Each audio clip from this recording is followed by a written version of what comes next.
Hello and welcome to this series of lectures on control systems on the course on electric vehicles. So far we have seen, we started through a example of an autonomous vehicle and see what features it has and how do we make it do certain things. And in that the first idea was to represent a system before I can force it to do anything. Say I want it to change a lane, I want it to stop at a signal or go through a turn and so on. All this needed a system representation, and the easiest or the most fundamental representation of a system was in the form of transfer functions. So it had analysis on stability properties of the system. I also could easily analyze what were the transient and steady state properties of the system just by looking at its poles and the type of the system, the number of integrators and so on. We also saw with a little example of how what's the difference between open and closed loop systems, and how closed loop systems respond faster than open loop, how if I can call the tracking error is much lesser when I have feedback.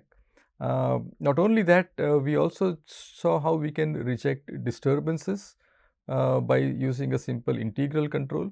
Proportional control had its own limitations. It solved a certain purpose, but integral control helped us in eliminating disturbances from the system, like the car going uphill or downhill and still maintaining the desired speed. Derivative control had effects on the transient response of the system and so on. So now, is that all, right? So can we do something better? Can we maybe represent the system in a different way which can help me extract some more information? So this week's content will largely cover some of those basics, and this will be called as state space methods. So this will take care of a few things what we would also encounter in practice, and we will see towards the end of these lectures of how we should be able to address certain practical challenges that we would face. Okay, so transfer functions are nice, neat, elegant, have differential equations are now linear equations, convolution is now just multiplications and so on, and it's quite elegant tool for analysis and also for design. The drawback, it'll only work for linear time invariant systems. Of course, in this course, due to maybe it's just out of scope of this course to deal with the nonlinear control, but we can look at appropriate texts or videos or NPTEL courses on nonlinear control. But we'll restrict our analysis to linear time invariant and look at state space. But state space methods naturally extend also to nonlinear systems. We'll do a very small example just to convince ourselves that it has that the extensions are kind of obvious when I look at nonlinear systems. Okay, we have just seen systems which have one input and one output, as also called as single input, single output. We haven't really looked at multiple input, multiple output systems, but it turns out that it's not very easy to handle multiple input, multiple output systems. You'll have multiple transfer functions and so on, right? So, and then I just look at input to output behavior. Sometimes if there are some inherent pole zero cancellations which may lead to some internal stability, all those behavior is not captured by my transfer function analysis. So state space approach is largely an extension of differential equations approach, and we'll slowly see what is the relation. So it is described by the system state. These are the minimal set of variables that fully characterize its future behavior given the inputs. We'll see what are these minimal set of variables, right? And the benefits would be it handles multiple input, multiple output naturally. It's just inherent in the structure. I don't have to worry much. It also, of course, we will not do details through MIMO. We'll just try to understand still systems from the single input, single output point. It also reveals internal structure, which sometimes my transfer function might just hide that information. I just do not know if my system is controllable or not, but here I can actually check whether my system is controllable or not. Of course, we will have a mathematical definition of what it means by controllability and also observability, and why this is useful or one of the most paramount conditions for designing controller for the system. It enables the controllability analysis, helps me do systematic design. Can I change the an appropriate, or can I steer my system to some desired performance metrics? Can I control my transients? Can I control my steady states and so on? I can also do it optimally, and also if I have noise in my state measurement, I could just use filtering techniques to eliminate some of those problems. And we'll see also during the course how this will be how this will be obvious. So, and then it's also in the time domain form, so I can easily discretize and implement on a digital hardware. Of course, this is not a big benefit, but one of the nice benefits that you could see. So, the equations we will deal would be in this form. So, I have I call the states of the system. So, that will be x, and we'll again come back to this after we derive this through few systems. I have states of the system. The evolution of the states is captured by this entities here. So, it depends on the input signal. B tells me how the input enters into the system, and certain outputs that I would measure, which I would want to control. Okay, so we'll come back to this, and but still look at it from few examples and see why this kind of structure is elegant for me. So, let me say I have a differential equation model. So, this describes a simple mechanical system which has a mass, it has a spring and a damping coefficient, and subject to external force. Okay, so this is a differential equation which can be solved given a set of initial conditions. As a simple example, I just take an equation of the form x dot equal to a times x with a certain initial condition, and I get the solution. This should be easy to derive. This is a two-step derivation to the solution, and this admits a solution of the form x of t is e power a t x dot. Okay, now what does this mean, right? So, given an initial condition, this need not be at t equal to 0, right? So, I am just calling t naught, right? This is my initial condition. So, typically when we do in math, we call an initial condition at t equal to 0, but it can be give me any condition now.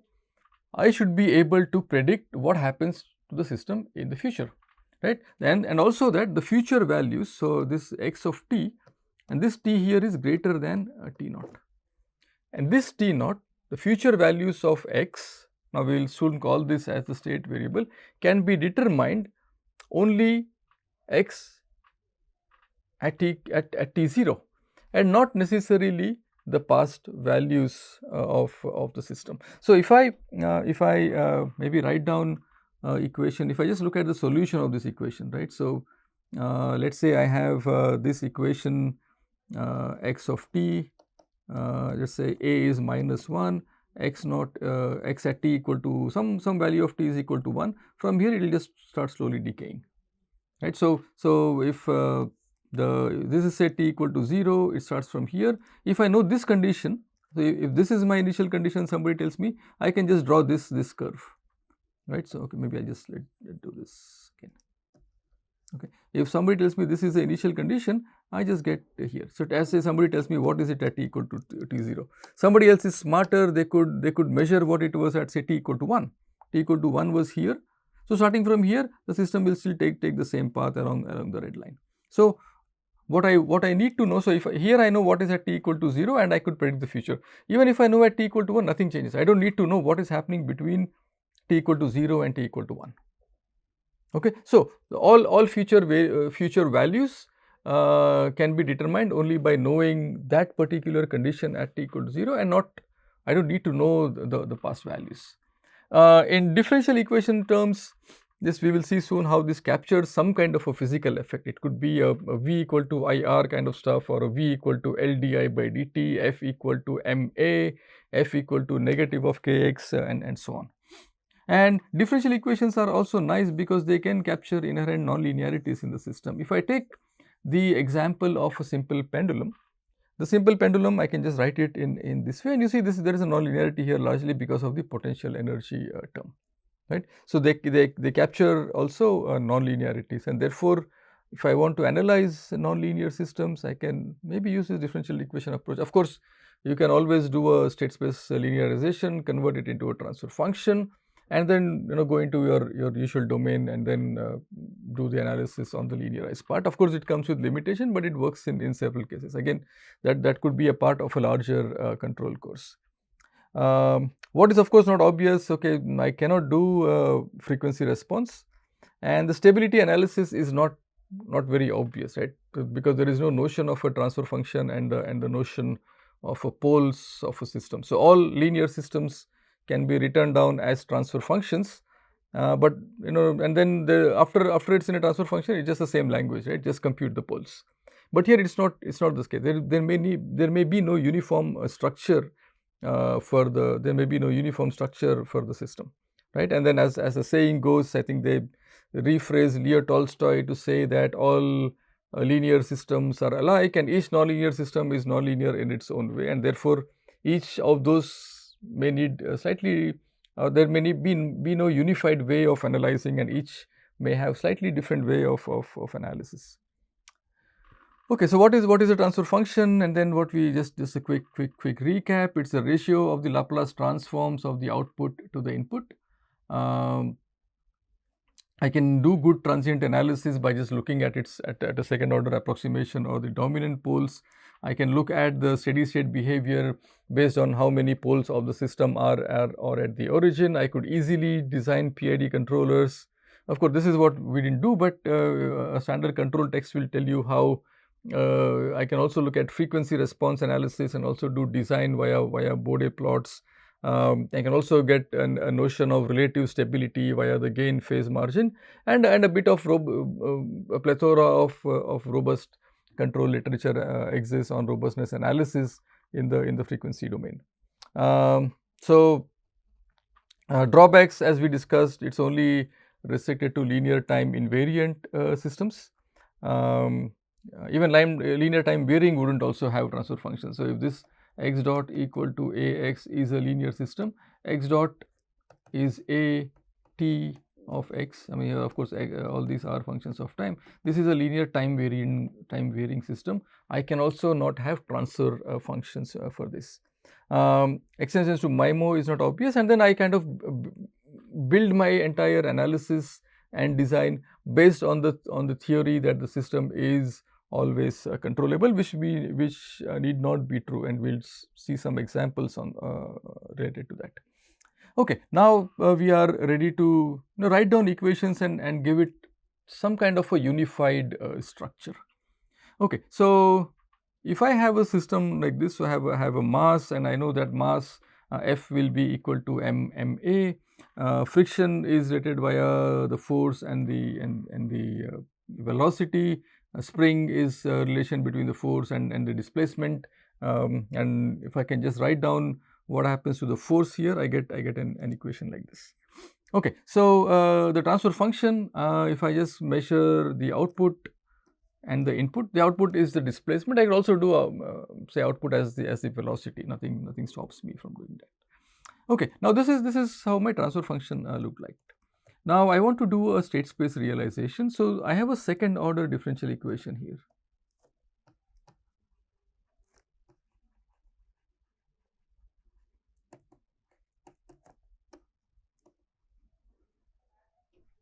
Okay, and in this second order differential equation, so I have x, I have x dot, I have x double dot.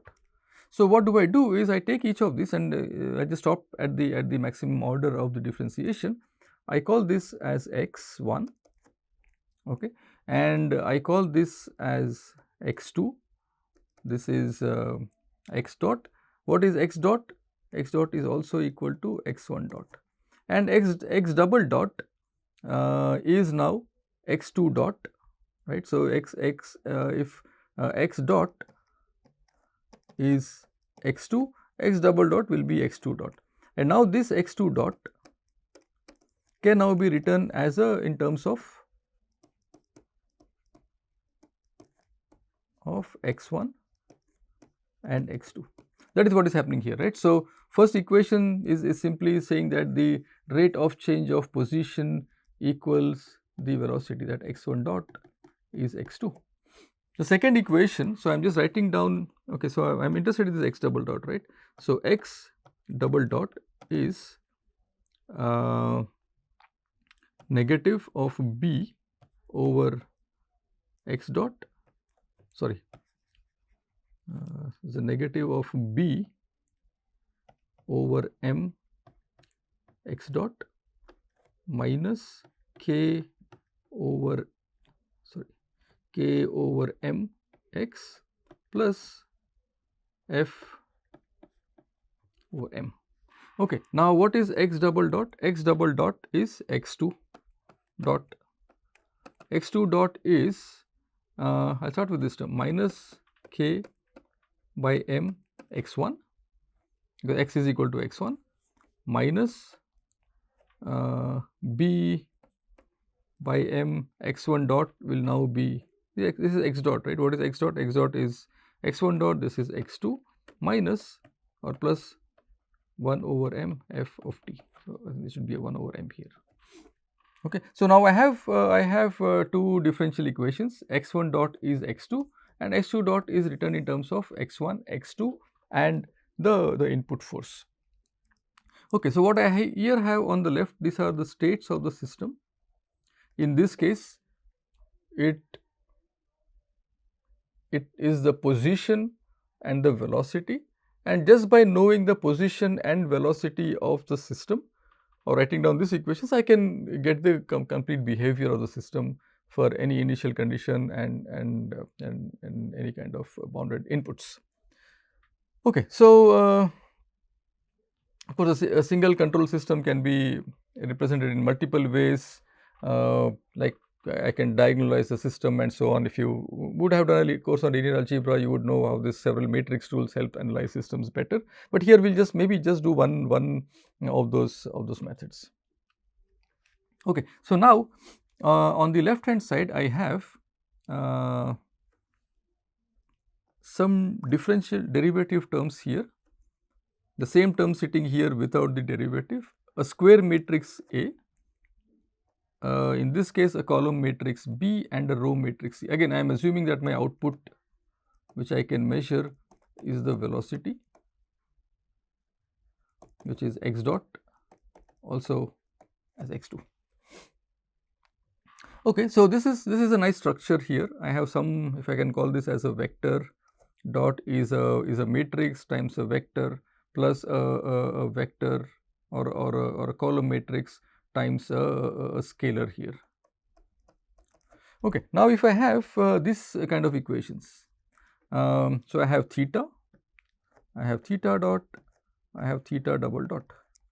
Okay. So, theta, this I will call as theta 1 is theta 1 dot is theta dot, I will call this as theta 2, and then theta 2 dot is theta double dot, and this theta double dot I can write in terms of theta and theta dot.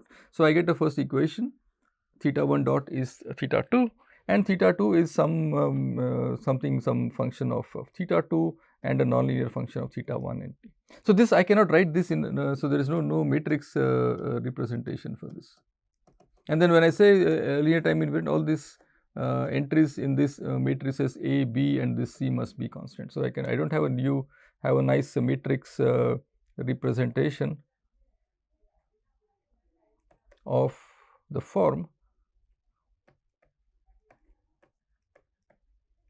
x dot is Ax plus Bu.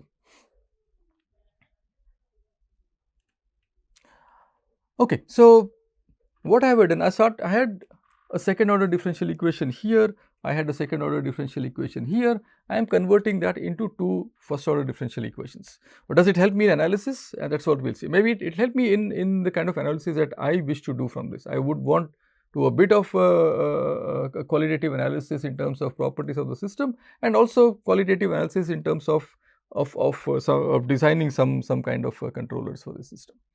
Okay, so I look at a simple DC motor. We had seen this in our earlier lectures. So it's kind of simple. So I have an input voltage. This input voltage goes via the armature resistance, armature inductance, gets a back EMF, and this back EMF is related to the theta via this expression, and then the torque is also related to the current, and resulting in these two kind of equations here. So E goes to KE. I think there should be some KE here. Just take care of the obvious constants here, or maybe I'm just simplifying, just calling all to be like K, but make sure that it's kind of appropriate equations. The torque is proportional to the current with an appropriate constant, and then I have a rotor here which has its own moment of inertia, which has its own frictional coefficient, and so on. So the electrical component is easy. I just write down the KVL. In the mechanical component, so the interplay between the electrical and the mechanical component happens through this equation and also through this equation. So I have a second order equation here. Okay, so what am I interested in? So I have I. Okay, di by dt is there. So I just say I am interested in say di by dt. I have theta and I have theta dot. Okay, so each of these states can now be written in an appropriate way, right? So the di by dt. So this kind of is the same. Theta 1 dot will be equal to theta 2. Theta 2 dot will come from writing this equation as theta double dot is minus b by j theta dot plus k by j I. Okay, so this is how the equations will look like. So I have a differential equation, one equation which is first order, one which is second order, and then I can write this as three first order differential equations. Again, I have the derivatives of the state here. I just call this as x and a dot. I have the states here. I have a constant matrix A. I have the input matrix B, and then I have the output depending on what all I can measure. If I could measure the current, I will call this as 0, 0, 1. If I can measure theta 1, I'll have appropriate entries in the C matrix, right? Okay, so what does the structure tell me? What does the structure of B being 0, 0 and 1 over L tell me? Okay, look at this, right? So this 1 over L shows up in the last entry. Okay, so the control input directly affects the current, right? So theta generates this current. Sorry, not theta. The input voltage, which is the input, generates this current. Now this current will affect the torque via this expression, and the back EMF, which also this current generates via the voltage, is responsible for the displacement here, right? So there is an interrelation between those. So the input directly enters x dot, and the cross terms here between current and theta and all, they are captured. They capture the internal relations between the current to the theta, current and the back EMF and so on, and will result in a system which, okay, can I ask a question? Is this system controllable? Well, the speed can be controlled from V, right? So I know I solve all the motor control problems by just regulating my input voltage with appropriate control design based on the objective over here. Okay, now so can the speed be controlled by V? So I can be controlled by V, right? Because it just directly sits in here. So the control inputs affects I. Now can I control the speed, right? That is kind of this interplay which happens between the electrical and the mechanical component. The speed of course can be controlled by V. So this is what we will call as a controllable system, and we will see ways of how do I find out in general whether the system is controllable or not. Also note that we can only measure the speed of the motor. Okay, but we can I determine the current by just measuring the speed of the motor? Can I determine the current measuring the speed of the motor? Possibly yes, right? Because I will have a relation between the current and the torque. Torque is related to theta and theta dot, and I can, there is some relation between t and I which I can exploit to determine the current given given the speed, okay, from here. Okay, so by measuring the speed I can measure some other quantities. By controlling the current I can control the speed, and by just measuring the speed I can also measure the current, and so this will be called as an observable system. It will be useful for us when we are designing a state feedback control law. Another example is, you would have studied through this course a little more extensively, but I will just touch upon it a little bit for a state space representation. A buck converter is a DC to DC power converter that steps down a high input voltage to a, it's like a kind of a step down DC transformer. Okay, so the equations, so you have the switch being on, for which the first equation will be like this, switch off, the second, the first equation, the LdI by dt will be something like this, switch being off, okay, the second equation doesn't change much. Okay, so here I have two elements or two differential equations, so I'll call naturally this IL and Vc as my states. And what happens is I just do this on and off in a controlled way, and then I can, if I average the two states between the on and off, and I say that if the switch is on for a fraction d of each switching period, I do this periodically, then I can write this equations in a more compact, in a more average form. I don't need to write down on and off. So now I have a system which has input as the d, right, the fraction for which the system is on. So my states x, I'll call this x, will be a vector of IL and Vc, hopefully in that order. Okay, so the states evolve according to this. This is my control input, and the output is just the voltage which I measure across the capacitor. Again, I have the derivative of the state, a constant matrix sitting here, a B sitting here, and it's kind of nice also to see which part of the circuit does the D directly affect. And the output, if I just measure Vc, so I should write this in a maybe in a vector notation if I call this. So y equal to Vc can also be written as y is 0, 1, Vc and IL.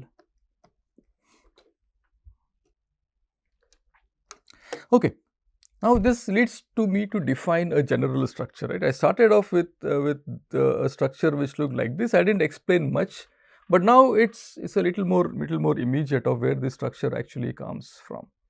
Okay, so a general structure, x dot is Ax plus Bu, y equal to Cx.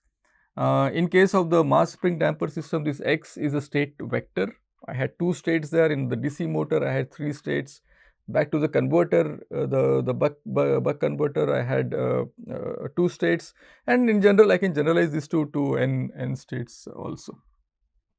Okay, so for me in that system, information on the current position and velocity is enough to predict the system's behavior. So now we are ready to define what is the state of a system. The state is a dynamical, the state of a system, a dynamical system, because this some system evolves with time in these cases, is a collection of variables that completely characterizes the motion of system for predicting the future. So in the DC motor, if I know the current theta dot, I should be able to predict what is the future states of the system. Okay. So if I go out of the examples I did for an air conditioner system, the current room temperature characterizes the systems, and if I have a certain a model which will capture, typically modeled as RC circuits, if you look at some of this literature on HVAC and so on.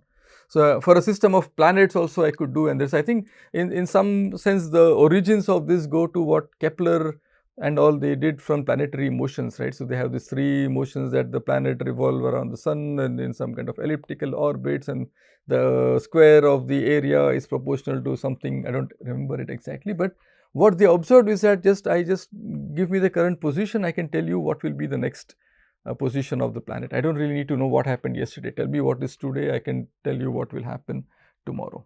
And the set of all these, or the collection of all these possible states is called the state space. The A matrix, now each of these matrix we see what they capture, right. So, A captures the relation here how the thetas and the I talk to each other, and the physics tells me that theta and I talk to each other through these expressions, right. Theta and the back EMF, the torque and the current.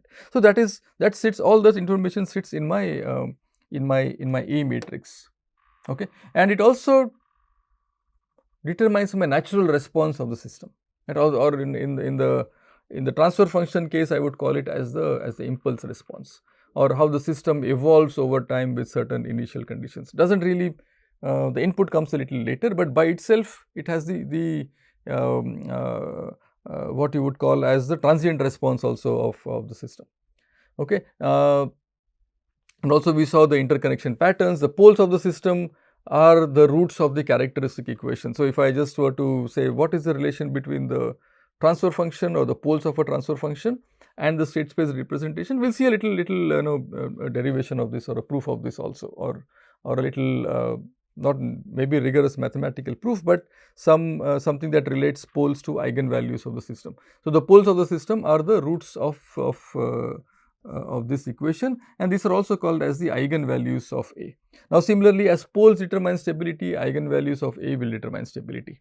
Okay. So, the matrix A will also tell me if the system is controllable or observable and so on. Like just by controlling the voltage, can I control the speed? We will see there are some systems where I may not be able to do that, because there may not be something that relates my input voltage to the variable which I may want to control. Okay, the B matrix also tells how the input affects into the system. So, in case of the mass peak damper system, the input affects the acceleration, right. It sits down in the x2 dot term, and it also of course tells if the system is controllable or not. And if the system is controllable, I can drive the system to whatever state I want. In state could be in terms of position or velocity and so on. Practically, it also means where do I place the actuators of the system, relative to the dynamics of the system. C matrix is just my measurement matrix, right. So, in my DC motor, I can measure maybe the angular velocity of the mechanical component, right. So, these are the measurable outputs. There may be some outputs which may not be measurable, right. So, in many cases that we will see is that I will not have the entire measurement of all the states. In the mass spring damper, I can only measure the velocity, but not the position. But can I know the position given the velocity? Well, the answer would be yes. Similarly, in case of a DC motor, I measure the output speed, but I do not know the current. But given the speed, can I know the current? The answer is yes, because there is some inherent coupling between these two. In cases where the system is observable, I just take one measurement and I should get and then I get estimates of all the other states. So, C matrix contains information of where my sensors of the systems are placed. Okay, so this okay, so to summarize, what we have seen is that the state of a dynamical system is a smallest set of state variables, which will help me predict, given a certain value of the state at a certain time, I will know all its future values. We will see how this is a good method for designing feedback control systems. Okay. So, I will directly now work with state variable descriptions of the system and see what all information does this carry, in addition to just say controlling the system or adjusting the damping or steady state error. It provides me a little more tools for analysis of the systems. Okay, so this is how my general description now looks like. So, x can be a vector in Rn. There could be m inputs, there could be p outputs. The input and output need not also match. There can be 5 inputs and 2 outputs. There can be 2 inputs and 4 outputs, and so on. Right? X is a column vector. So, this n is the nth order system. A is a square matrix. B is a n cross m matrix. All we saw until now was a system which has just one inputs, but I could have multiple inputs as well. And C is referred to as the output matrix. D is called the direct transmission matrix. So, we have not seen those in examples yet, but D determines whether the input directly affects the output without involving much state, many of the state dynamics. So, general procedure to obtain the state space system, I start with the nth order differential equation, and we will see how it can be converted into a state space methods. Uh, a simple rule of thumb, we say how many states does a system have? Well, that will be the number of energy storing elements, the marks, springs, inductors, and so on. Of course, there might be sometimes some linear relations which will capture, say, maybe there are two inductors in series, both will have the same current. This can either be absorbed into one equation, or they will have some algebraic relation. So, in addition to a couple of differential equations, I will also have an algebraic equation. But we will assume that I can write systems, or I can typically see that maybe all these are independent in a way, and so the number of states of the system will be equal to the number of energy storing elements. So, if I now have an input output differential equation, I can start. So, maybe I will just write it for a second order equation, d2y by dt square plus a1 dy by dt plus a naught is u of t. Okay. So, I can call x1 as y, x2 as y dot, and so on. So, I can write down this equation simply in the following form. So, okay. So, can I write down, okay, if I just say y double dot is now negative of a1 dy by dt minus a naught plus u of t. Okay, what is dy by dt? dy by dt is x2, okay, there is a y here, right, a0 y and y, minus a naught of x1 plus u of t. Now, what is y double dot? Y double dot, so x1 is y, sorry, I just write it still different.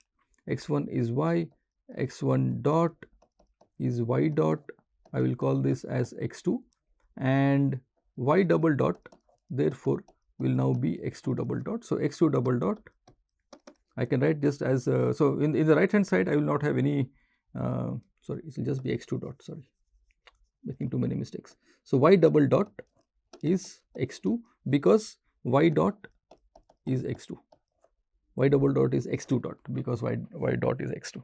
So, now I have, so this therefore should be x2 dot y double dot is x2 dot. Now, I have two equations, right. So, x1 dot is x2 and x2 dot is all of this plus the input term. So, I can write it now in a compact form of in this way, if I am just have n equations of this form, and this will also be called, and if I am just measuring x1, I will just call this as my, I can measure any of the states. I can measure also all of the states depending on whether there is a physical availability of sensor or not. So, this will be called as the controllable canonical form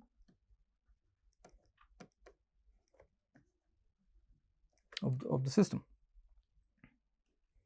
Okay. So, nice quick block diagram representation. So, I have x dot which goes x, so this will be x dot is ax. So, this x dot, so this what comes from here is ax, what comes from here is bu, x multiplied by c will give me the y plus a d, right. And for most physical systems we will see there may be no direct feed through term, but for some purposes this is useful to have it in my system. Okay. Now, given a transfer function, how do I go to the state space form? And I will just look at controllable canonical form. There are other forms again which we may not which we may not go into detail in this particular course. So, if I have a transfer function of this form, how do I convert it into the state space form? So, I can write this as y of s is, take the numerator and call this as z of s. So, I can write this as y equal to b naught z double dot. So, s square represents the double derivative, s represents the derivative, and so on. And now, I have u of s is, also I can write it in this way, s cube and so on, which results in u in a third order differential equation. Okay. Now, choosing the first and second derivative, if I have until d3z, I will just look at x1 dot and x2 dot and z and its first two z. So, I will take z, I will take z dot, I will take z double dot. Okay. So, I will just do the same thing as what I have been doing. I call x1 as z, x2 as z dot, x3 as z double dot, and then write down all my set of equations, everything in now in terms of x1, x2 and x3. You can just write this down to get a little more clarity and to write this, and what we will see is I will get a system which now looks in this form. This again in the controllable canonical form, right. This will be useful in a little better analysis when I do my pole placement control. Okay. So, there is also an observable canonical form. I will not go much into the details of how to derive this, but it is in a similar fashion of what we do. Okay. Now, given a state space, given state space representation, x dot is ax plus bu, y equal to cx plus du, x is a x of s plus b u of s, that is the first equation, and then the second equation will be y of s is c x of s plus d u of s. Now, I can combine all these, do some little elimination, and then can write down my transfer function. So, starting from x dot equal to ax plus bu, I can now write down, and y equal to cx plus du, I can now write down the transfer function of y by u is c s I minus a inverse b plus d. Okay. So, a little examples here. I have state equations. So, I have two states, then there is a matrix, a b matrix and c. Okay, this is just a very mechanical computation. So, the transfer function here sits this is of the form s plus 8 s square plus 5s plus 6, and I think you can relate this to the controllable canonical form that we had just derived. Okay. So, last thing is, what does stability mean in this case? So, what we see is that the roots of the characteristic equation of a transfer function determine the stability, right. Where are the poles of the closed loop system? Now, I have my transfer function of this form c s I minus a inverse b plus d. So, setting the denominator of the transfer function to 0, this will automatically mean that I am looking at the determinant of s I minus a equal to 0. Just how do you compute the inverse, the adjoint of a by determinant of a? So, this will have c with the adjoint of a, sorry, not just adjoint of a, but adjoint of s I minus a by the determinant of a. Now, determinant of a is just this characteristic equation, right. Now, these solutions of the poles, these are nothing but the eigenvalues. What I get here are the eigenvalues of a, and these are the poles of my system. Thus, the roots of a characteristic equation or the poles of a transfer function are the same as eigenvalues of the A matrix of the equivalent state space model. So, there is a very neat connection now. I compute poles, compute eigenvalues, and the things will be the same. So, the system is stable if all the eigenvalues are on the left half plane and so on. Whatever properties were over there will also be relevant here. Okay. So, I can now write down a differential equation. I can write down the transfer function of the differential equation which has certain roots. Again, this is very easy to derive. So, this will be s square y of s plus 3s y of s plus 2y of s is u of s, and then I can just do this kind of pretty straightforward. I can just try to get it into the state space form with the methods mentioned earlier, and I just get an equivalent state space form. I can also go back to the transfer function form from this differential equation. Okay. So, the conclusion is that the poles of the transfer function match the eigenvalues of the state matrix. A little bit of explanation coming from this particular expression and some illustrative examples to show that. So, in summary, we started off saying that I need to represent systems in a useful way. Useful way which will tell me how to control the system.